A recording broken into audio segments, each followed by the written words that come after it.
అందరికీ నమస్కారం. గత కొద్ది రోజులుగా నేను చెప్తూ ఉన్నా కదా, వెండి పెరిగిద్దా తగ్గిద్దా 2026 సంవత్సరం ఎలా ఉండబోతుంది ఏంటి వీడియో ఇస్తా అన్నా. ఇదిగో క్యాటలిస్ట్ ఎస్పీ ఛానల్లో ఇస్తున్నాను. ఎందుకంటే ఇంపార్టెంట్ అనాలిసిస్ కాబట్టి. రాబర్ట్ కియోసాక్ అని చెప్పేసి rich dad poor dad book రచయిత. అతను గత కొద్ది రోజులుగా నెత్తి నోరు మొత్తుకుంటున్నాడు, వెండి పెరిగిద్ది అని. మొన్న మధ్య వెండి బాగా పెరిగి 2,10,000 15,000 వచ్చి పడటం మొదలైంది కదా. నా దగ్గర వెండి ఉంది, ఆయన వెండే కొంట అన్నాడు. మరలా పడింది, ఓకే వెండి పడింది, నా దగ్గర చాలా ఉంది, వెండి ధర పడింది కదా, ఆయన మళ్ళీ కొంట అన్నాడు. ఏంట్రా పిచ్చోడు ఏంటి ఈ రకం అని చెప్పేసి కొంత అనుకున్నారు. ఈరోజు మరలా పెట్టాడు, 2026ని శాసించబోతుంది వెండే అన్నాడు. ఏ రకంగా, ఎలాంటి మస్తు అంటున్నాడు, చైనా మంచిది కాదమ్మా అని. ఎందుకు? వెండి ఎక్స్పోర్ట్స్ మీద ఆంక్షలు పెట్టింది చైనా నుంచి ఏ వస్తువుని ఈజీగా మనం ఇంపోర్ట్ చేసుకోవచ్చు. అలా వెండి విషయం ఇక్కడ జరగదు. వెండికి సంబంధించి యూరోప్ దేశాలలో కొన్ని దేశాలలో కరెంట్ లైన్స్ ఉంటాయి. ఎందుకు? బెస్ట్ ఎలక్ట్రిక్ కండక్టర్ కాబట్టి కరెంట్ బ్రహ్మాండంగా పాస్ అవుతుంది. కొన్ని దేశాల్లో రాగి ఉంటాయి, మన దగ్గర అల్యూమినియం ఉంటుంది అనమాట. ఈ అల్యూమినియం ద్వారా చాలా వేస్టేజ్ అవుతుంది కరెంటు.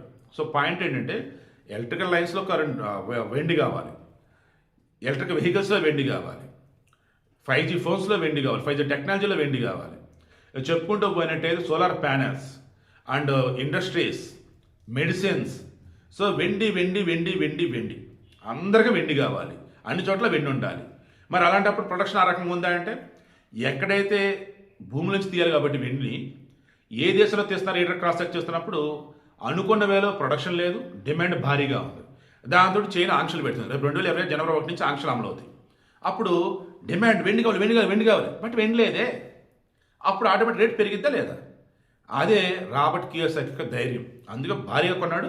నిజంగానే ఈ లాస్ట్ 2-3 మంత్స్లో 1,50,000కి వెళ్ళింది, మరలా 2,80,000కి వచ్చింది, మరలా ఇప్పుడు 2,50,000 దగ్గర ఉంది. నేను డే 1 నుంచి చెప్తుంది, రిస్క్ ఫేస్ చేసే దమ్ము ధైర్యం మీకుంటే వెండి బెస్ట్ ఆప్షన్ లాభాలు కానీ చెప్పాను. ఇప్పుడు బంగారాన్ని చూసుకుంటున్నప్పుడు యుఎస్ ఫెడరల్ రిజర్వ్ రేట్లు తగ్గించడం, డాలర్ వాల్యూ పడిపోవడం, దాని బెస్ట్ అన్నప్పుడు ఇక ఆటోమేటిక్గా బంగారం సైడ్ వస్తున్నారు. ఈ మన దరిద్రం ఏంటంటే డాలర్తో కంపేర్ చేస్తే రూపాయి వాల్యూ పడిపోయింది, దాంతో ఎక్కువ డబ్బులు పెట్టాల్సి వస్తుంది. అలా వెండికైనా బంగారానికైనా మనం ఎక్కువ డబ్బులు పెట్టి కొనుక్కోవాల్సి వస్తుంది. ఈరోజు వెండి వచ్చేసి ఔన్స్ వచ్చేసి ఎంత ఉందండి? $80 దాదాపు ఉంది భారీగా. ఇయర్ స్టార్టింగ్లో $29 ఎంత ఉంది? $29 ఎక్కడ? $80 ఎక్కడ? కమింగ్ టు బంగారం, ఇది కూడా ఏకంగా $4,500 దాదాపు వెళ్ళబోతుంది ఒక ఔన్స్ బంగారం వచ్చేసి. ఇది గట్టికి కొడుతుంది. అలా చూసిన సరే మన దగ్గర బంగారం రేటు పెరిగింది. బంగారం స్లోగా పెరుగుతుంది, వెండిలకు దూసుకుపోదు, అండ్ వెండిలకు ఢమాల పడదు. బంగారం స్మూత్గా పోయింది.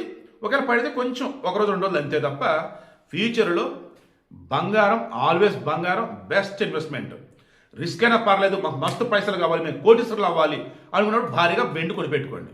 రాబర్ట్ కియోసాకి చేసింది అదే. అలా మీరు కూడా చేయగలిగితే వెండి విషయంలో వచ్చేసి కొంచెం సడలింపులు తీసేసిన, ప్రొడక్షన్ కెపాసిటీ పెంచిన, వెండి భారీగా మార్కెట్లోకి వచ్చిన, ఉన్నటువంటి వాళ్ళు వచ్చి గ్యాంబ్లింగ్ చేసి వెంటనే ఢమాల పడేసిన మరలా పెరిగింది. మొన్న మధ్య చెప్పింది అదే, 2,10,000-20,000 అవ్వగానే కరెక్షన్ స్టార్ట్ అవ్వచ్చు, చూసుకోండి అని పడింది. 1,50,000కి పోయింది. మరలా పెరిగిద్ది, చూసుకోండి, రిస్క్ ఫేస్ చేయగలిగితే చాలు, భారీ లాభాలు వస్తాయి అన్నాం. 2,80,000కి పోయింది. నిన్న మరలా ఉక్రెయిన్ యుద్ధం ముగిసిపోయింది అదేనిదని అంటాం. ఇజ్రాయెల్ వాళ్ళు వచ్చేసి ట్రంప్కి శాంతి బహుమతి ఇవ్వటం.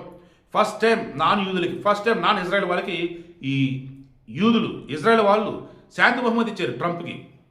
అంటే ఇక రాను రోజుల్లో యుద్ధాలు ఆపుతాడు అన్నట్టు.